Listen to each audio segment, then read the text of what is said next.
Coca-Cola spends billions of dollars a year on advertising, but never tries to sell you their products. They sell an idea, happiness, harmony, unity, but some would say that distracts from the uncomfortable truth that there are a lot of serious allegations against the company, that they cause disease, drought, exploitation, and so on. So fasten your seatbelts as we embark on a journey that delves deeper into the story behind Coca-Cola to see the complex past, present and hidden side of the world's most famous brand. The story goes back to the 1880s, when trust in traditional doctors was wavering and home remedies became popular. Some entrepreneurs who are good at exploiting loopholes have taken the right opportunity to launch potions that claim to have various magical medical effects. Among these mixed products, one beverage, Vin Marani, stands out. John Putnam, an army veteran who was badly wounded in combat, develops a severe morphine addiction. In his search for relief, he discovers Vin Marani and soon becomes dependent on him. Putnam, himself a chemist, was so convinced of the drink's effects that in 1884 he launched Coca, a French wine that was essentially a knockoff of Vin Marani, with a few ingredients added to the original recipe. However, Putnam's entrepreneurial path was bumpy from the start. Just a year later, many states began to enact prohibition, which was a fatal blow to his business. In desperation, Putnam had to remove the alcohol from the drink and replace it with carbonated water. But a new problem arose. Carbonated water made the drink taste bitter. To improve the taste, he added a lot of sugar. At this point, the formula of this drink gradually took the shape of today's Coca-Cola. After the liquor was removed, the product needed a new name. Luckily, Putnam's bookkeeper Frank Robinson came up with the catchy name Coca-Cola. But at first, it didn't sell well. Putnam had been trying to sell it as a medicinal drink, and early advertisements portrayed Coca-Cola as a miracle product that would relieve headaches and upset stomachs. But with countless similar patented drugs on the market, Coca-Cola didn't stand out. Until 1888, when John Putnam died of illness, another man would soon change the fate of Coca-Cola. Before Putnam died, he sold the company to the ambitious Asa Candler for $2,300. Candler knew that for Coca-Cola to be truly successful, it would have to be radically reformed and marketed.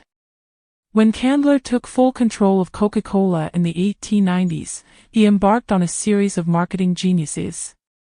He put Coke's logo all over the streets, on banners, on billboards, in barns, wherever there was a sign.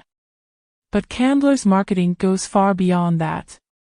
He contacts local pharmacies, gets a list of top customers and sends them free coupons. His logic is simple: give people a free taste, and once they're hooked, they'll become lifelong customers. Over time, Coca-Cola's marketing team realized that the strategy of positioning the product as a drug was not wise.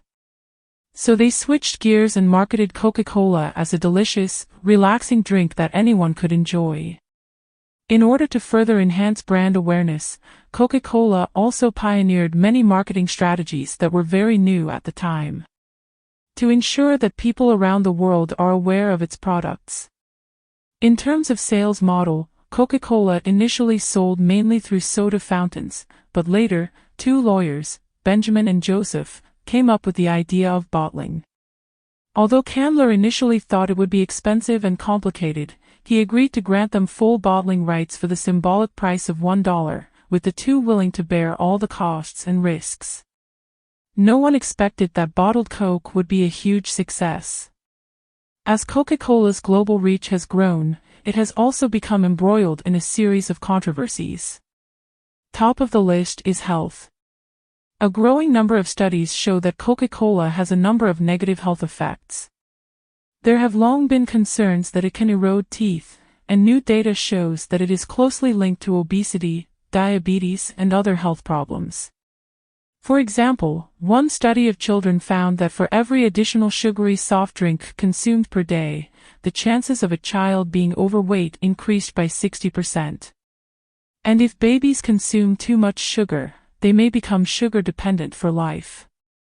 Rather than respond to these findings, Coca-Cola chose to pour money into research that sought to downplay the link between soft drinks and health problems. Not only that, Coca-Cola is also controversial when it comes to water use. In some dry regions, such as parts of Mexico, bottling plants run by Coca-Cola have been blamed for a sharp drop in the amount of water available. Local residents claimed that Coca-Cola not only polluted the water, but also stole the water of the indigenous people.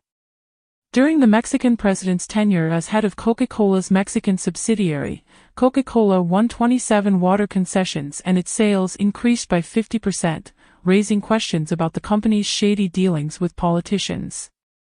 Coca-Cola is also in deep trouble when it comes to business ethics. In Mexico City, shop owners said they would stop delivering Coke unless they removed other brands of cola. In Brazil, Coca-Cola used new vending machines to raise the price of Coke based on outdoor temperatures, and also forced distributors to buy more syrup than they actually needed at the end of the quarter to embellish the company's profit figures. More shockingly, Coca-Cola has also been embroiled in labor rights issues. In Colombia, countless trade unionists working at Coca-Cola bottling plants have been killed since 1989, and many more have received death threats. During the development of Coca-Cola, Pepsi has always been its strong competitor. Coca-Cola had several opportunities to buy Pepsi, such as in 1933, when Pepsi's business could be bought for as low as $50,000, but Coca-Cola refused.